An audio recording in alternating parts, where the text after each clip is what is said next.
As paredes estão cobertas de posteres de diferentes personagens, e as rachaduras mostram que é um lugar antigo. Ouvimos apenas uma voz nesse lugar, enquanto vemos mais posteres de personagens. A voz saúda a todos que estão ouvindo e diz que faz muito tempo desde o último encontro. O falante pede desculpas por chamá-los para o estúdio em um momento inconveniente. Ele continua pedindo perdão por não ter escutado as sugestões deles antes. Se tivesse feito isso, eles não teriam se separado e o estúdio deles ainda estaria funcionando.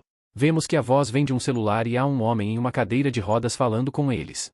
Ele diz que seu corpo não aguenta mais, então os reuniu ali para se despedir. Temos um close-up do cara, ele está encolhido e mal se aguentando.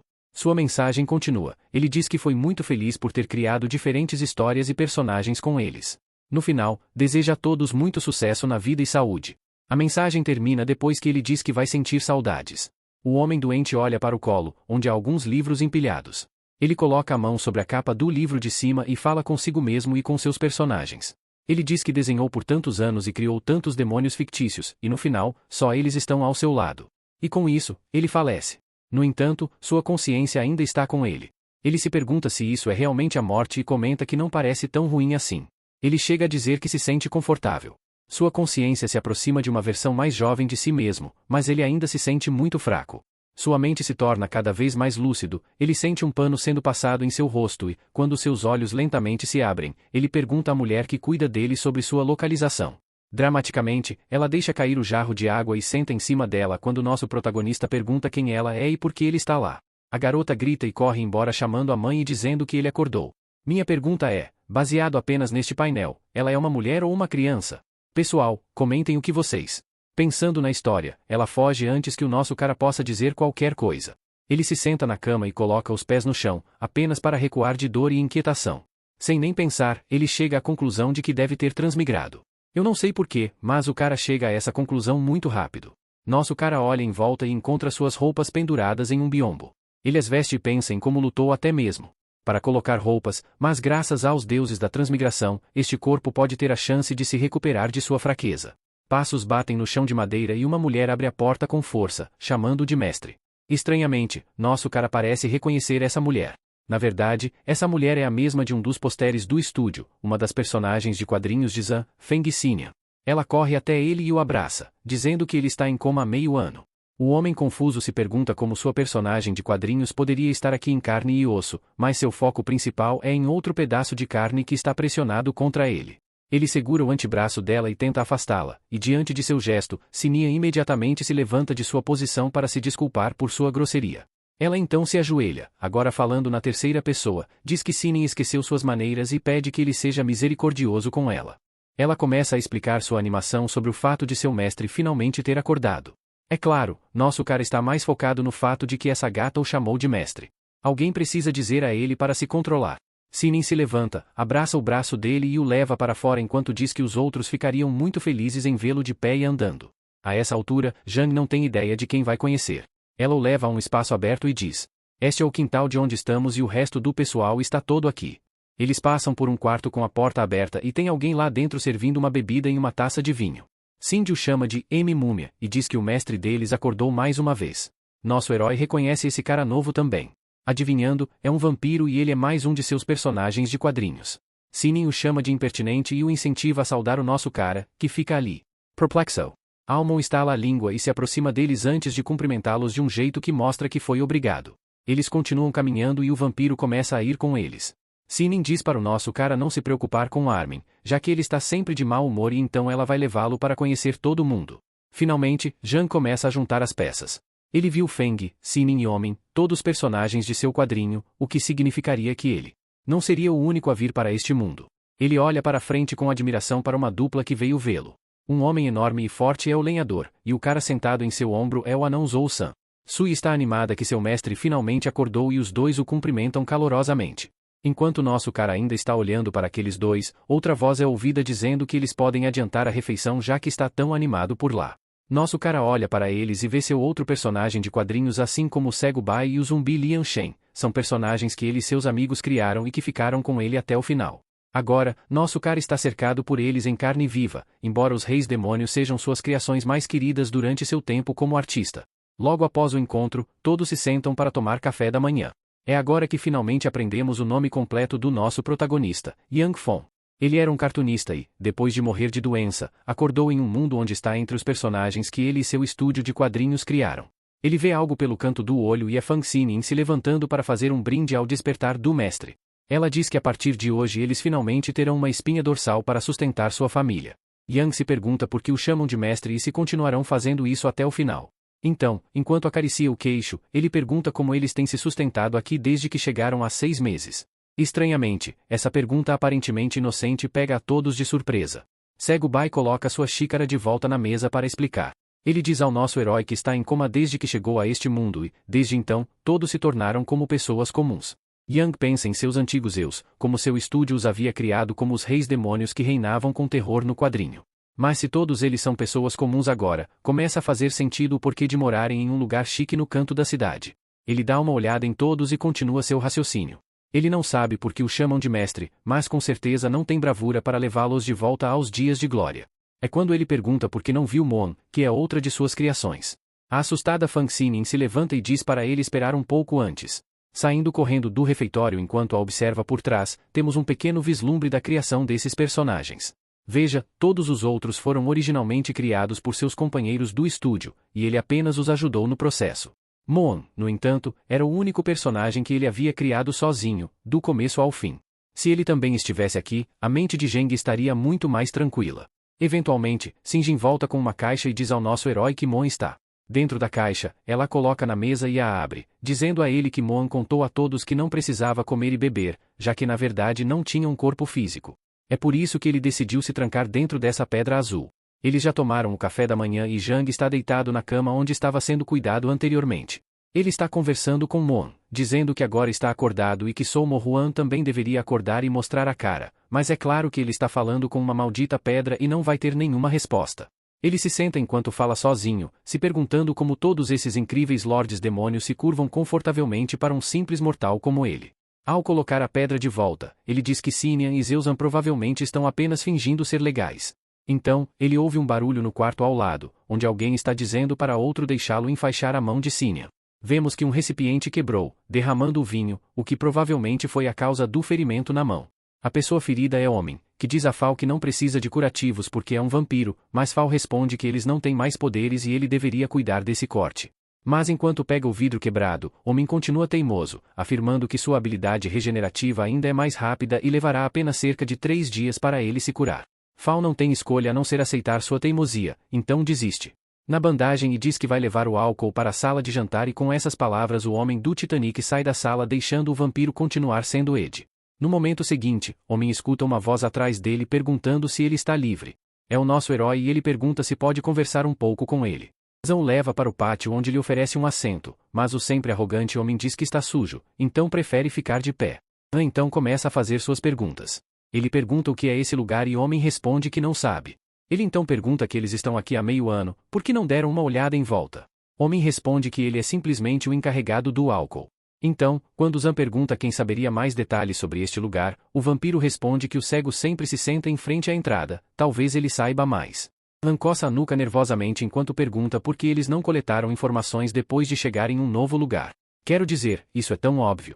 Homem responde que eles não viram necessidade de fazer nada, já que seu mestre estava em coma. Zan pensa em como essa lógica é estúpida e o vampiro ainda está colocando a culpa nele por sua inutilidade. É quando as coisas ficam estranhas e o vampiro diz para ele não ter medo deles.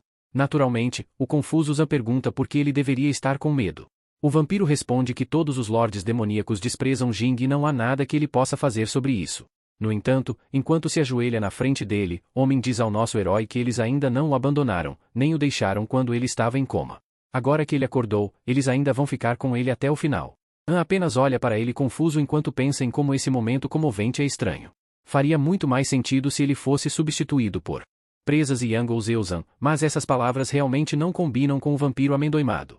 Ele continua e diz que eles foram criados por seus criadores, mas Zhang ficou com eles e manteve sua história viva, então em troca eles nunca o abandonarão. Ele então se vira para sair, dizendo que estava em coma antes, mas o futuro deles está melhorando agora que ele acordou. Ele diz que Blind Bay deve ser capaz de lhe dar mais informações sobre a área ao redor, então ele deve ir falar com ele a seguir. Depois disso, o vampiro nervoso começa a se afastar e nosso protagonista questiona por que eles o desprezam, mas não o abandonam, o que é uma declaração estranha. Ele também observa um ponto específico dessa conversa, o fato de que eles sabem que são personagens de quadrinhos e é por isso que o reconhecem como seu senhor. Ele então ergue os olhos e agradece a seus personagens por colocá-lo em um pedestal tão alto, mas parece que o vampiro já está longe demais para ouvir isso. No entanto, de repente ele percebe algo estranho, olha para sua mão e, como um milagre, descobre que sua ferida foi completamente curada. É mais tarde naquele dia e vemos um grupo de pessoas reunidas em um salão onde o anão lhes conta histórias. Antigamente, as tavernas eram estabelecimentos onde as pessoas podiam se reunir, comer, discutir e debater assuntos importantes. Estudiosos podiam encontrar um bom lugar para ficar, estudar, se quisesse, você poderia até pagar por companhia durante a noite. Os ouvintes estão realmente curtindo a história estranha que o anão está contando, e muitos comentam e batem palmas em apreciação. Zan está sentado no fundo, observando calmamente tudo isso se desenrolar diante dele, com a bochecha apoiada na palma da mão. Ele se pergunta como Zeuzan, o anão, era um personagem que interrompia todos em seus quadrinhos, mas aqui ele se transformou em um contador de histórias. Então ele olha para o lado e vê um homem sendo acompanhado por uma mulher.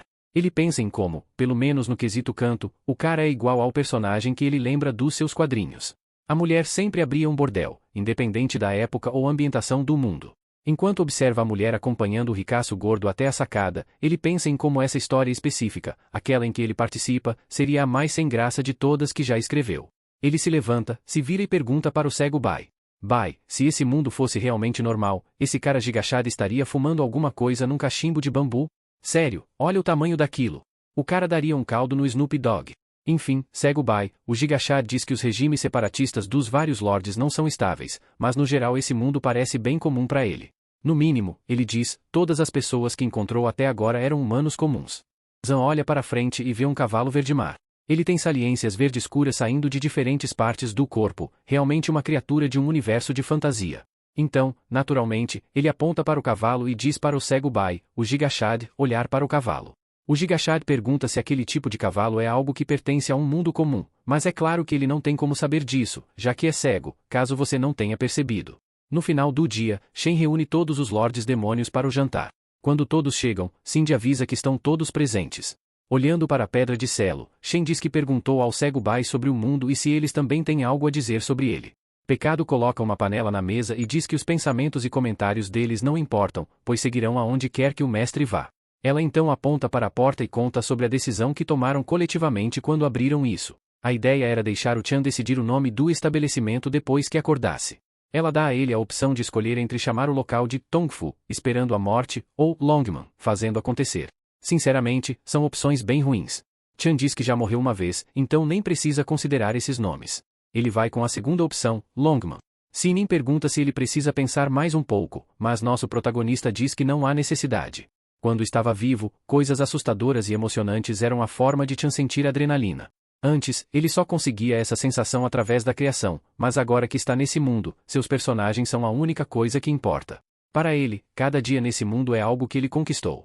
Então, ao invés de esperar pela morte, ele vai sair e fazer algo emocionante. Chan coloca a pedra de volta na caixa e diz que o jogo só termina quando você para de jogar. Já que ele está interpretando um papel nesse mundo, vai levar tudo até o fim, sem nenhum arrependimento.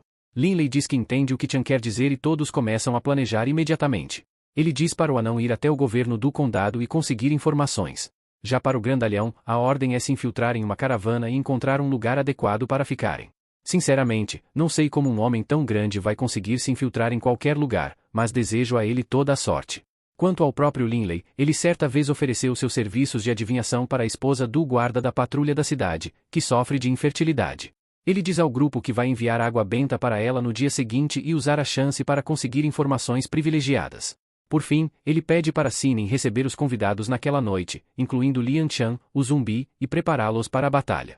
Dizem que os vampiros devem ajudar e não causar problemas. Sinti concorda e diz que vai receber os convidados pessoalmente, e quem fizer a oferta mais alta ganha uma de suas acompanhantes. Zhang observa tudo isso e pensa em como dividiram as responsabilidades, mas ele sabe que o personagem deles é melhor do que eles próprios, então sabe que esse tipo de trabalho não é da natureza deles. Eles estavam apenas esperando que ele acordasse e lhes desse ordens, e fora isso, todo o resto não tinha sentido para eles. Sinti agora está saindo do refeitório e pergunta a Zhang por que ele não comeu esta noite e se a comida não estava do seu agrado. Ele parecia estar perdido em pensamentos, ergueu os olhos para ela e então cerrou os punhos para dizer que sim, a comida estava ruim, mas todos nós sabemos que algo mais está ocupando sua mente. No dia seguinte, é noite e Almin está lhe dando atualizações sobre todos. Ele diz que a família foi para o deserto com a caravana e o anão já voltou com as informações do governo do condado. Ele ainda informa que Cego Bahia saiu para encontrar a esposa do capitão na tarde anterior e não voltou desde então. Zhang pergunta a Almin se ele pode fazer algo para ajudar enquanto lixava as unhas. O vampiro responde que já os ajudou muito. Zhang presume que Almin está educadamente dizendo para ele ficar fora do caminho, mas vai descobrir mais tarde que era apenas o pensamento de Zhang. Ele diz a Zhang que o leilão acabou, mas surgiu um problema. A oferta da outra parte é muito alta, alta o suficiente para esmagar todos os outros licitantes, e ainda mais, essa pessoa deu um lance em Sinti, que deveria ser posse de Pequim e não dormir com mais ninguém. Temos uma visão dessa outra pessoa enquanto Almin nos dá alguns detalhes sobre ele. Aparentemente, o cara é de uma família rica e até tem seu próprio guarda-costas, além disso, ele tem um status elevado. Ele tá causando todo tipo de confusão na cidade, mas ninguém tá atrás dele para se vingar. Zan avisa para ele desistir se a situação ficar muito complicada, já que eles só estão procurando por um Lorde do Tempo fraquinho para subir na hierarquia. Mas o vampiro explica que a cantora pegou o dinheiro e já que ela não pode ficar com mais ninguém além do Zheng, a gangue vai agir e se Shan quer ajudar, a vampira tá pronta para sugerir um plano. Pula para frente, no local onde o plano vai ser executado. Langtian tá de guarda perto de um corredor e vê o Zheng se aproximando com um jarro. Ele pergunta o que Zheng tá fazendo ali e culpa a vampira pela ideia idiota. Mas Langtian fala que foi pedido dele mesmo, que ele queria ajudar. Diz que vai quebrar o jarro no guarda-costas e fugir para não atrapalhar. Enquanto fala, pensa que até o zumbi considera ele um peso. Langtian diz que ele não precisa se forçar, que pode só observar a situação de longe. Conforme Langtian começa a subir as escadas, ele exclama que a segurança do mestre é a prioridade deles. Isso pega o nosso herói de surpresa, ele se pergunta se o zumbi está sinceramente preocupado com ele. A gente vê a vampira do lado de fora do quarto de Sinin. Ela escuta o cara chamando ela de beldade e fala para ele não ficar tão impaciente. Provavelmente dá para imaginar que o Lorde Rico de antes veio buscar o prêmio dele. Lá fora, parece que o vampiro arrogante finalmente terminou de lixar as unhas, então ele pega a palheta metálica e enfia na própria mão, coisas bem normais para uma pessoa bem normal, né? Ele puxa a palheta com força e sangue começa a jorrar. Ferido, lambendo a ferida, seus olhos brilham em azul e se estreitam, deixando rastros de energia como se estivesse no ápice. Parece que seus poderes começaram a voltar de alguma forma, e ele não poderia estar mais feliz. Agora, voltando para Sinia, que está colocando belas meias em suas coxas grossas. Depois de se certificar de que estão bem colocadas, ela avança a perna envolta em seda de forma sedutora, chamando o jovem mestre. Seus olhos são tão lindos que você podia sentir-se sendo atraído por ela. Com sua voz suave, ela despertava todos os sentidos do jovem mestre pervertido. Agora, vemos sua silhueta completa em um vestido de gala. A mulher realmente parece ter o corpo de uma sucubus erótica. Eu provavelmente seria punido se mostrasse este quadro por muito tempo, mas sei que os tarados entre vocês ficariam desapontados se eu o mudasse rápido demais.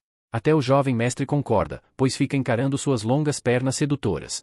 Confirmar que nunca havia visto alguém tão belo pecando agora tem que ganhar tempo para os outros agirem, então ela diz ao jovem mestre que há mais para ele ver. Desnecessário dizer que o senhor pervertido e ofegante não poderia pedir mais. Deitado em sua cama, a mulher mais velha diz a ele que se ele quiser ver mais, ela está pronta para tudo. Ela se levanta da cama, o cara excitado ainda olhando para ela como um completo, e então ela se aproxima. Perto de agarrá-lo pelo pescoço para seduzi-lo ainda mais, o corpo dela está fervendo, e ela sussurra em seu ouvido que vai mostrar tudo passo a passo. Para fazer isso, Cinderela pede para ele esperar pacientemente pelos próximos momentos. Ela veste vários trajes de cosplay para o jovem Lorde, e o homem não consegue resistir a nenhum visual, completamente inconsciente de que está sendo levado para uma armadilha. Enquanto isso, o guarda dele fica do lado de fora perguntando o que eles querem com aquele olhar assassino no rosto. Acontece que o nosso herói e o zumbi finalmente chegam ao quarto e o zumbi explica ao guarda que eles estão ali com um dos vinhos mais caros. O guarda rejeita a oferta com arrogância, dizendo que não vai beber, mas é claro que o zumbi explica que o vinho foi encomendado pelo Lorde lá dentro e que eles precisam entregá-lo pessoalmente. O guerreiro vira o olhar para examinar cuidadosamente os dois homens, e ao avaliar o herói e supor sua presença, abaixa a guarda, mandando-o entrar. Han concorda nervosamente, mas ao tentar passar pelo guarda, quase consegue sentir o olhar mortal dele sobre si. Han sabe que um único erro dele pode acabar com sua vida se ele não for cuidadoso. Lá dentro, os jogos indecentes ainda estavam acontecendo e o canto sensual ainda estava seduzindo o jovem Lorde, que estava louco pelo corpo dela. O homem continuava gritando para que ela se despisse. Enquanto a mulher pecadirosa tira uma meia, ela pede mais uma vez ao Lorde para não ser precipitado. Ela enrola o tecido de seda em volta do pescoço dele e se aproxima do homem excitado, pronta para tomá-lo como refém ao sinal final. Sina e Zan, ambos, sentiram um momento certo quando avistaram as sombras um do outro através das portas de papel. E o nosso herói é quem toma a primeira ação. Ele ergue a jarra de vinho acima do guerreiro desavisado, esmagando-a brutalmente contra a cabeça dele. Ao mesmo tempo, Cindy havia agarrado o pescoço do jovem Lorde antes que ele pudesse sequer tocá-la. A mulher estava a meio caminho de estrangulá-lo até deixá-lo inconsciente. Foi aí que a janela do quarto se abriu e o vampiro entrou correndo com sua face ameaçadora. Ele agarrou o grampo de cabelo de Sinan da mesinha lateral e enfiou-o brutalmente no jovem Lorde, que já estava lutando para respirar após o golpe. O corpo do homem cai sem vida no chão e o vampiro fica friamente ao lado dele, completamente indiferente pelo que fez. O homem estava imóvel no chão e Sinean estava ofegante na cama depois da luta, sem fôlego. A mulher com seios fartos pergunta ao vampiro se ele tem certeza que não matou o Lorde Amendoim. O vampiro responde com calma, totalmente convencido de que seu golpe foi calculado e o jovem mestre deveria estar vivo. Voltando para os eventos externos, vemos que o guarda-costas foi forçado a recuar após o golpe na cabeça. O vinho do pote cobriu sua visão, mas isso não o impede de sacar rapidamente sua arma e ir direto para o nosso herói na tentativa de tirar sua vida. Nem preciso dizer que Zan não tem absolutamente nenhuma ideia do que fazer. O guarda se recuperou rápido demais para ele escapar e agora está tão tomado pelo medo que nem consegue se mover. A partir do momento em que o guarda-costas corre em direção a Zan para atacá-lo, Lian Shen entra em ação. De sua manga, ele tira uma grande estaca e se prepara para cravá-la no guarda-costas que ainda está mirando em Zan. Ele o alcança por trás, mas o guarda-costas o sente e muda seu ataque para uma estocada contra Lian Shen. Lian Shen não pode fazer nada além de assistir a cena se desenrolar. A lâmina encontra abrigo em seu alvo, mas o cara é um palavrão de zumbi. Ele enfia a estaca no ombro do guarda-costas com as duas mãos e dela começa a vazar algum tipo de poder vermelho, provavelmente uma ativação dos poderes de Lian. No entanto, muito disso se esgotou. Lian Shen está a poucos centímetros do chão e o guarda-costas deu um passo largo para cravar sua espada no estômago de Lian. Em resposta, ele cravou a estaca no ombro com os dentes cerrados de dor. O guarda-costas o reconhece como um morto-vivo e, ao perceber isso, solta uma energia azul de algum tipo os força para trás. Zan olha para a energia azul e se pergunta se é energia interna ou algo chamado chave, mas isso não é tão importante quanto o fato de terem atraído um peixe muito grande e esse peixe grande parece pronto para comer uma pessoa inteira agora que os empurrou de volta. O guarda-costas volta sua atenção para o quarto e irrompe, gritando por seu jovem mestre. Ele força seus olhos empapados de álcool a abrirem bem a tempo de ver. Energia roxa se agrupando e dela sai Almon com um sorriso largo e pronto para a briga. O guarda-costas o ataca com o mesmo tipo de investida de antes. Zheng tenta avisar Zan para ter cuidado, mas já é tarde demais porque a espada atravessou completamente o vampiro. O guarda-costas continua a investida até que Zan fica preso contra a parede, a espada empalada em suas entranhas. Ele então ordena que ele comece a falar, exigindo saber seus motivos para impor ainda mais. Em seu interrogatório, ele enfia a espada com mais força e enquanto a torce, pergunta quem estava por trás desse incidente. Ao invés de responder, An está sorrindo e irritado. O guarda-costas grita perguntando quem eles são, mas é claro que o vampiro está animado demais para responder e continua rindo. Seus olhos estão abertos e tem um olhar selvagem enquanto ele continua rindo. Já que Xian está um pouco longe, ele pode ver energia negra se acumulando em volta de Ming e percebe que algo está errado com Zan. Zan continua rindo, agora mais alto do que nunca. Enquanto ri, suas presas crescem e ele começa a salivar na frente de sua presa. Eventualmente, ele morde o guarda-costas no pescoço para sugar seu sangue. O guarda grita de dor, mas o vampiro continua a drená-lo. Zan está se alimentando de sangue humano que ele não provava há muito tempo. O guarda-costas saudável murcha e desaparece quando o vampiro tira suas presas do pescoço da vítima. Sem cerimônia, ele o deixa cair morto. O guarda cai e bate a cabeça com força no chão. A Mimin limpa a boca, ele ainda está preso na parede e seus pés estão fora do chão. A espada é a única coisa que o mantém no alto e eu só posso imaginar o quão doloroso isso seria para uma pessoa normal. Seus olhos brilham em azul, rastros saindo de suas órbitas.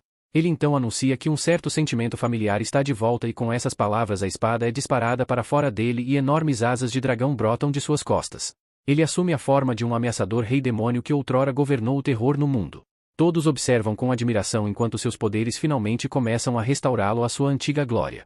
Enquanto o vampiro guarda suas asas de volta para dentro do corpo e começa a lamber seus dedos ensanguentados como um louco, os outros não podem deixar de pensar que também podem ter uma chance de restaurar seus poderes. Caminhando perto dele, Cindy expressa seu desprezo pela raça dos vampiros e a facilidade com que curam suas feridas. Ela o confronta sobre quando seus poderes retornaram e quando o vampiro responde que só aconteceu ontem, ela pergunta o motivo. Os olhos da mulher se abrem de excitação ao ouvir que a causa foi o mestre que finalmente acordou do coma. Ela olha para ele com a mesma expressão estática, sem acreditar que o despertar dele tenha causado tal milagre. Imaginando que estar perto do mestre provavelmente restaurará sua força anterior, Cindy começa a desejar a atenção e o corpo dele. Conforme ela se aproxima com sua figura fumegantes, Anne assume uma postura defensiva, confuso sobre o motivo da mulher estar agindo de forma estranha. Ela junta as mãos sob os seios em um gesto de polidez, e sem revelar suas intenções, simplesmente diz que, como o peixe foi pescado, ela o escoltará para um lugar mais seguro. Ela insiste para que deixem tudo para ela e para o resto, mas dá para perceber pela expressão dela que tem mais alguma coisa em mente.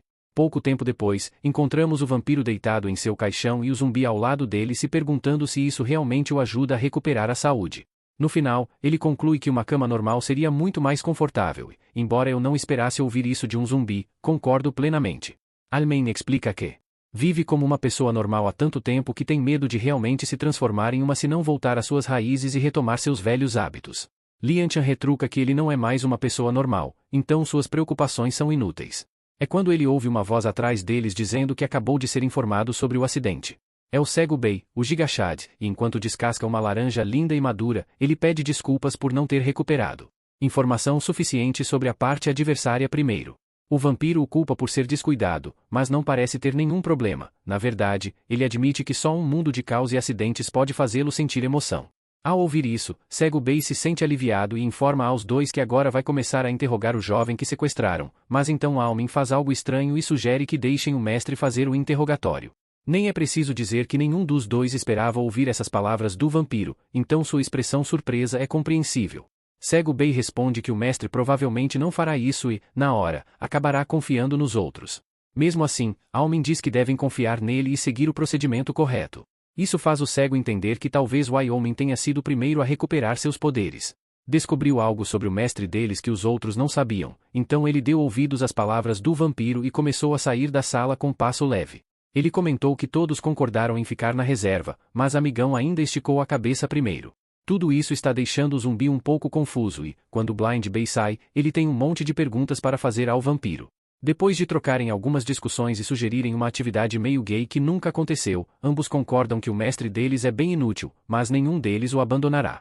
É aí que Amigão admite que talvez essas palavras exatas fossem a diferença. Ele foi o primeiro a dizer ao mestre que não o abandonaria e seus poderes começaram a se recuperar a partir daquele momento. Então, talvez a recuperação deles tenha algo a ver com o reconhecimento do mestre. Ele ainda elabora que todos o aceitaram firmemente como mestre quando chegaram a esse mundo e agora que ele acordou, sente que todos precisam de seu reconhecimento para se tornarem súditos dignos. Ao ouvir isso, o zumbi fica impaciente para encontrar seu mestre novamente e aprender mais, então ele conversa com o vampiro arrogante que não é exatamente prestativo, já que ele já conseguiu o que queria. A esse ponto, o nosso garoto estava tomando banho em uma banheira de água quente e se perguntando por que não estava sentindo um pingo de culpa, mesmo tendo ajudado no assassinato de um homem pela primeira vez. Enquanto isso, Blind Bey perguntou a ele de fora da cortina se ele queria que Zhang interrogasse o Lorde como ele havia esperado anteriormente. Zhang imediatamente rejeita a oferta e pede a Blind Bey para conduzir o interrogatório sozinho. Acontece que nosso Gigachad estava acompanhado pelo anão e os dois estavam animados para quebrar alguns dentes e deixar o Lorde bem assustado enquanto Zhang pensava nas cenas que se desenrolariam. Ele percebe que pode não haver nada como moral neste mundo e fazer tudo do seu jeito é provavelmente o que ele considera correto. Mesmo assim, enquanto enxuga lentamente o rosto e cobre os olhos com uma toalha, ele não pode deixar de se perguntar se suas ações não têm nada a ver com o mundo e essa talvez seja sua verdadeira natureza. 3 horas depois, ele finalmente sai daquela maldita banheira onde adormeceu enquanto se vestia. Zhang admite que consegue dormir com muito mais facilidade desde que veio para este mundo. E adivinha? Nosso zumbi residente estava esperando por esse exato momento quando apareceu atrás dele. Jing recuou xingando, sentindo um choque de terror dentro de seu corpo quando viu que a pessoa atrás era Lian. Ele soltou alguns suspiros de alívio que quase o assustaram até a morte, mas agora que sabe que era apenas um de seu povo, ele pergunta ao zumbi se o interrogatório acabou. Lianchan responde que o interrogatório ainda está em andamento, então Zan pergunta a ele como vai fazer para acabar com a situação embaraçosa. Infelizmente para ele, todas as respostas de Lian são bem curtas e sem graça, e ele nem está lá para tomar banho, então Zhang não tem ideia do que ele quer dele. Mas o zumbi apenas olha para ele com seus olhos vazios e sem emoção e, a essa altura, nosso rapaz está começando a se sentir um pouco exausto. Então, ele abruptamente agarra o zumbi ferido pelo ombro e diz a ele que sabe que ele é inútil, mas se algo o estiver incomodando, ele ficará feliz em ouvir, porque pelo menos Zan sabe que pode ser um ouvido atento para as preocupações de seu povo. Ao ouvir isso, Lia empurra o braço para frente e o coloca gentilmente nos ombros de seu mestre. Ele tem um olhar incrivelmente sério no rosto enquanto diz a Zhang que da próxima vez ele não deve ser imprudente e se colocar em perigo. Zhang está um pouco confuso enquanto Liam de repente sendo tão sincero, ele ignora e agradece o zumbi pela preocupação. Ele entende o perigo em que se colocou e promete confiar em seu povo no futuro, mas ainda se sentindo um pouco sem jeito, responde nervosamente que agora irá verificar o interrogatório para que Liam possa se sentir livre para fazer o que um zumbi deve fazer. Com isso, nosso herói sai do balneário, deixando Liam Chan, o zumbi, parado em seu lugar, que ainda por algum motivo idiota mantém o braço estendido. Eventualmente, Liam baixa a cabeça e suas pernas começam a ceder. Ele cai no chão com as mãos no rosto, admitindo que dizer tais palavras para Zhang foi incrivelmente constrangedor. Não tem certeza se esse cara deveria ser tsundere, mas na verdade ele não consegue acreditar que demonstrou preocupação por outra pessoa. Mas então seus olhos se arregalam com um flim quando ele percebe algo estranho. Ao se levantar, todos os seus poderes começam a retornar ao seu peito como um milagre. Surpreendentemente, o que o vampiro disse a ele era realmente verdade. Na manhã seguinte, Blind Bei e Jing estavam conversando no pátio. Ele dizia a seu mestre que este mundo é realmente diferente do que eles pensavam e, na verdade, o acha muito mais interessante depois de aprender sobre ele com os outros. Jing pede uma explicação em resposta e o gigante enorme responde lentamente escrevendo seus pensamentos na mesa com a ajuda de seus palitos e um pouco de sopa. Ele explica que eles estão atualmente dentro de uma grande área chamada Cidade de Oshu e que pertence a um conde remoto do reino de Anduin, que é quase como uma província. Além do seu próprio condado, existem outros 6 condados no reino, enquanto a capital está localizada dentro do condado de Tanshen. O próprio condado é a linha de frente norte do reino, onde lutou contra os bandidos do deserto por uma centena de anos. Desde aquela enorme batalha, nunca houve outra guerra entre ambos os lados. Por um lado, a causa da paz pode ser porque os bandidos agora estão divididos e não podem se unificar, mas, por outro lado, também é porque o reino Yan teve que mudar seu foco para os 3 reinos vizinhos que tinham seus olhos em suas terras. Enquanto ele recosta no ar, o cego Bei explica que, além de alguns países vassalos menores, o mundo inteiro é governado por apenas 4 reinos, dos quais o reino Yan é um. Gen levanta as sobrancelhas ao mencionar os 4 reinos, o que chama a atenção de Beth para outro ponto interessante. Ele afirma que este mundo parece ter monges, magia e até artes marciais Qian, todas classificadas em uma escala de 1 a 9, onde 9 é a menor e 1 é o mais alto grau de domínio.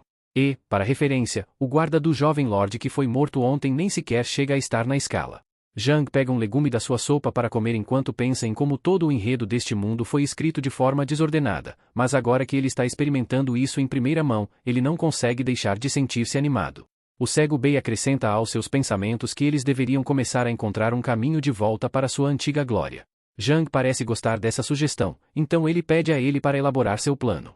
Bei sorri com a confiança de seu mestre, enquanto ele coloca mais arroz em seu prato, ele começa a explicar o que tinha em mente. Como estão atualmente dentro da cidade de Ushu, ele quer primeiro estabelecer suas forças aqui e seguir para a segunda fase do plano a partir daí. Após uma longa discussão, o homem elabora todo o plano para que nosso herói ouça, e depois de revisá-lo, Gen comenta que não há nada para ele acrescentar, ele não poderia ter pensado em nada melhor por conta própria. Bei aceita isso chamando Zheng de sábio mestre, mas nosso garoto sabe que tal um elogio vem acompanhado de muita crítica. Em outras palavras, Bei está ciente de que Zan nunca teve nada útil para acrescentar ao plano de qualquer maneira. Nosso garoto pigarreia para esclarecer que estará disponível para ajudar em cada passo do caminho, mas mais uma vez Bei teimoso objeta dizendo que eles só precisam de mais confiança do mestre. Parece que Shan não está chegando a lugar nenhum com esse giga teimoso, então diz claramente que confia nele, mas não importa quantas vezes ele afirme isso, Bei continua inflexível em dizer que Zan não confia neles. Até que, eventualmente, Bei começa a notar um toque de sinceridade e algo diferente em seus sentidos. Ele concentra seus pensamentos na tigela de sopa quase vazia de Zan e uma folha de repolho começa a flutuar para cima. Eventualmente, a folha flutua da tigela de Zan até a sua. Ele pega a folha com seus pauzinhos e a coloca na boca enquanto agradece ao mestre pela confiança que depositou nele. Zan testemunhou toda a cena com seus próprios olhos e agora está se perguntando se deve manter distância desse homem estranho. Enquanto isso, parece que Bei já ganhou algum reconhecimento de seu mestre e sente seus poderes voltando também. À tarde, nosso garoto estava sozinho no pátio quando ouviu barulhos altos vindos da direção de um quarto. Então, ele foi até a porta para investigar. Acontece que o anão estava meticulosamente elaborando um mapa detalhado de toda a cidade Ushu, o que é impressionante. Zan pergunta se ele está trabalhando em um mapa topográfico, o que faz com que o anão ocupado perceba sua presença. Ele elogia seu mestre por seus olhos perspicazes e explica que está apenas trabalhando em um esboço básico depois que Bei pediu para ele fazer isso. Zan olha para o anão animado com olhos calorosos enquanto explica que um mapa topográfico adequado seria um Um tremendo auxílio para seus planos futuros de controlar a cidade, nosso garoto se abaixa para pegar um pequeno martelo, o qual ele entrega ao anão para retomar seu trabalho. O anão então o utiliza para esmagar um penhasco específico, provavelmente para manter a precisão, vendo-o trabalhar tão diligentemente. Parboy coloca sua mão em seu ombro, encorajando-o a continuar dando o seu melhor no futuro. Jang parte após dizer essas palavras, mas deixa para trás uma certa sensação no corpo do anão. Do nada, a pequena criatura começa a tossir selvagemente e se vê lutando para manter o equilíbrio enquanto se levanta, e então seu pé escorrega completamente e ele começa a cair lentamente para trás no chão. Mas é claro que justo antes de sua queda, meu homem coloca um dedo no chão e vemos que agora ele consegue se equilibrar completamente até mesmo na ponta de seu dedo mínimo, e finalmente vemos ele fazer uma expressão condizente com a de um rei demônio. Torna-se evidente que Zeus e o anão começaram a restaurar seus poderes também. Lá fora, Zheng estava perdido e pensou que a maioria de seus subordinados estava agindo de forma estranha desde ontem, mas ele fica feliz em saber que pelo menos Eusan estava igual como sempre, mas se me perguntarem, esse anão pode ser o mais estranho de todos eles. Apesar disso, Zhang pensa que está finalmente começando a entender como se dar bem com o resto.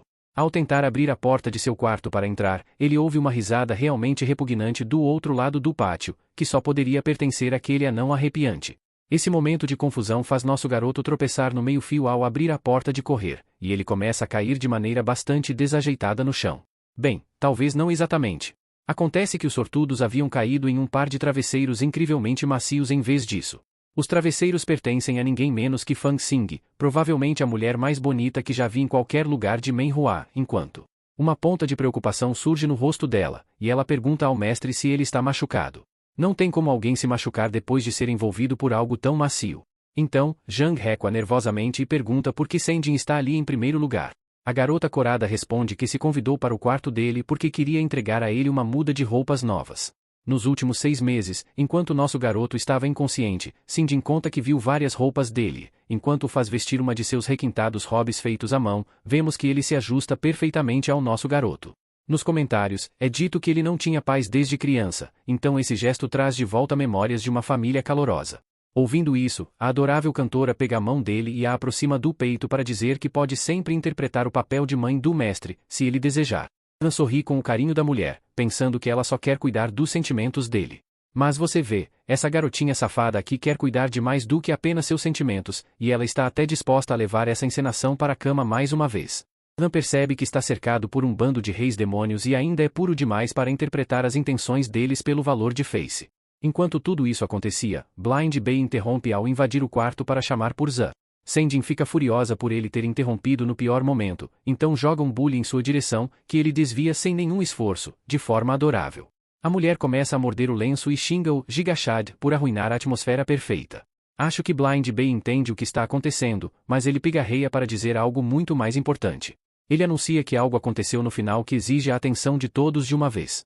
Quando todos se reúnem no salão principal, vemos que a cadeira central estava ocupado por um comandante militar que está aqui para recrutar pessoas da família de Zan porque uma guerra se aproxima em breve. Esse homem rude e mal-humorado não veio para aceitar um não como resposta e quer que o nosso herói, Amin, Lian Chen e Fondong, se juntem ao exército amanhã como trabalhadores que entregam suprimentos para os soldados.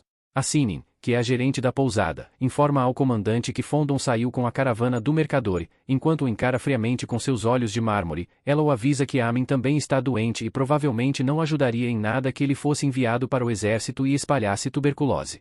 Como esperado, sua intimidação funciona e o comandante acaba recuando, aceitando que 2 dos 4 recrutas mencionados não poderão ir, mas os 2 restantes devem se juntar ao exército imediatamente. Ao começar a sair com seus acompanhantes, ele ordena a Zan e ao zumbi que se apresentem no quartel amanhã antes do meio-dia e deixa claro que desculpas não serão aceitas. Sinin se despede educadamente dele, deixando saber que suas palavras foram ouvidas bem alto e, com isso, o comandante finalmente sai do estabelecimento. Toda essa situação está começando a deixar Zan preocupado, ele não vê uma maneira adequada de evitar as ordens do comandante. É nesse momento que Segu Bai entra de volta no salão afirmando que só lhes restam 2 opções, a primeira seria empacotar seus pertences e sair da cidade durante a noite, e a outra seria desistir e se juntar ao exército. Mas antes mesmo de terminar sua frase, An avisa a todos que eles vão ficar. Sua declaração confiante coloca um sorriso nos rostos dos outros 3 personagens presentes, eles estão finalmente começando a vê-lo como um líder. An retorna ao seu devido lugar e explica. Eles já passaram a maior parte do ano nessa cidade para se estabelecer aqui, e não é fácil para eles desistirem de tudo tão facilmente. Ele leva a mão ao rosto e exclama que sair tão abruptamente também não é uma forma realista de resolver as coisas no escuro. Bahia Cega elogia sua visão de futuro, e o sorriso em seu rosto nos diz que ele queria ouvir exatamente essas palavras. Então, ele ordena que o anão também se junte a eles nessa missão, pois mesmo sendo pequenino, sua agilidade poderia lhes dar algum suporte. Mas se Susan também for cantar, ela protesta, dizendo que quer servir seu mestre em todos os momentos. No entanto, Bahia Cega a interrompe novamente, dizendo que o exército poderia querer usá-la como prostituta se ela fosse, e essa é a única coisa que ela nunca aceitaria. Então, a garota é mais uma vez forçada a estalar a língua em aborrecimento, porque o Gigachad simplesmente não para de atrapalhar. O homem então se vira para Jang, informando que seus subordinados estarão ao lado dele para limpar todos os obstáculos. O anão também está animado para ir nesta missão, mas Bahia Cega sabe que, dada a personalidade do nosso herói, ele pode não querer confiar muito nos outros, e ele espera que seja esse o caso. Porque se Zan tiver que ficar como mestre deles, ele precisa ter a sagacidade para ver o mundo muito mais longe do que o resto. No dia seguinte, nos encontramos nos acampamentos militares, onde um exército de 1000 soldados deveria se reunir. Jian e o zumbi entram em sua tenda e nosso herói não pode deixar de se preocupar por ser enviado para a guerra logo após ser convocado para este mundo. Lian Chan também parece ter algumas preocupações, então chama a atenção do nosso herói para compartilhá-las. Ele não entende por que só receberam ordens de carregar comida e suprimentos, e é ainda mais intrigante que o exército que deveria visitá-los. Esse acampamento está completamente perdido de vista. O destino deles, o objetivo do ataque e até mesmo o inimigo que eles deveriam atacar são todos desconhecidos, e nada disso parece normal para uma guerra aparentemente em larga escala, onde o reino precisaria recrutar civis. Zan começa a ponderar sobre as palavras de Lian porque tudo está de fato muito suspeito. É nesse momento que o anão cai de cima, assustando nosso garoto, com uma expressão preocupada no rosto e diz que encontrou um grande problema. Quando Zan pede para ele explicar, Zeuzan levanta o punho para revelar um monte de pedras. Ele havia ido até a carroça de rações mais cedo e, para sua surpresa absoluta, estava completamente cheia de pedras em vez de comida de verdade. Alguns dias se passaram desde então e não houve nenhuma atividade notável dentro do acampamento. No entanto, o zumbi relata ao nosso herói que algo pode acontecer esta noite. Enquanto Zeuzan estava cozinhando alguma comida, o zumbi perguntou a Zan o que ele acha da localização do acampamento. Jian responde que fica perto de um rio, então eles não precisam se preocupar com o inimigo cortando o suprimento de água. E como eles estão basicamente estacionados dentro de um cânion, podem reduzir a área de defesa geral e se proteger com mais eficácia, assim como Bahia Cega no último episódio. O zumbi elogia a perspicácia de seu mestre, chamando-o de sábio. No entanto, assim como da última vez, Han sente que esses caras têm um jeito muito rígido de elogiá-lo. Ainda assim, ele sabe que Langchan deve ter mais a dizer, então espera pacientemente que ele fale. O zumbi continua e afirma que seu mestre esqueceu de mencionar que todas essas coisas são benéficas em uma situação onde a força principal está presente, mas não é esse o caso. Existem apenas cerca de 200 pessoas no acampamento e a maioria delas são civis recrutados à força. Então, de acordo com Langchan, desde que algumas centenas de cavaleiros ataquem de um lado e façam uma investida surpresa do outro, o exército deles não terá chance de lutar. Enquanto o anão serve a sopa de aparência estranha, o zumbi comenta que o jeito que eles estão observando os camponeses recrutados faz parecer que serão usados como isca ou distração. Zan sente o mesmo, mas sabe que informar os oficiais militares superiores não vai adiantar nada, e envolver outros camponeses só vai complicar as coisas. Em outras palavras, ele quer priorizar a própria segurança, se as condições permitirem um pouco de ganância, não se importaria de tirar alguns benefícios dessa situação. Logo a noite chegou, e um guarda patrulhando, cansado, foi visto fazendo sua ronda pelo acampamento. Sem que ele percebesse, estava sendo seguido por um inimigo astuto. O homem mascarado pegou o guarda de surpresa e cortou sua garganta em uma fração de segundo. Ao que parece, ele não era o único assassino. Vários deles iam de barraca em barraca, eliminando os soldados recrutados. Tudo aconteceu de forma tão silenciosa e rápida que os pobres coitados nem tiveram tempo de gritar. Chegou a hora de um dos assassinos entrar na barraca do nosso herói, mas assim que moveu a cortina para entrar, uma mão mortífera surgiu em sua direção. O assassino foi imediatamente agarrado pelo pescoço, e o agressor não era outro senão Lian Chan, o nosso zumbi favorito. Os sinais de luta alertaram os outros assassinos mascarados, mas antes que tivessem chance de reagir, se viram à mercê de uma lâmina. Desta vez, o atacante era Zeuzan, e levou apenas um momento para cortar o pescoço do infiltrador. Enquanto isso, Langchan saía da barraca com o corpo do assassino e, sob a bela lua cheia, nosso herói decidiu dar uma espiada.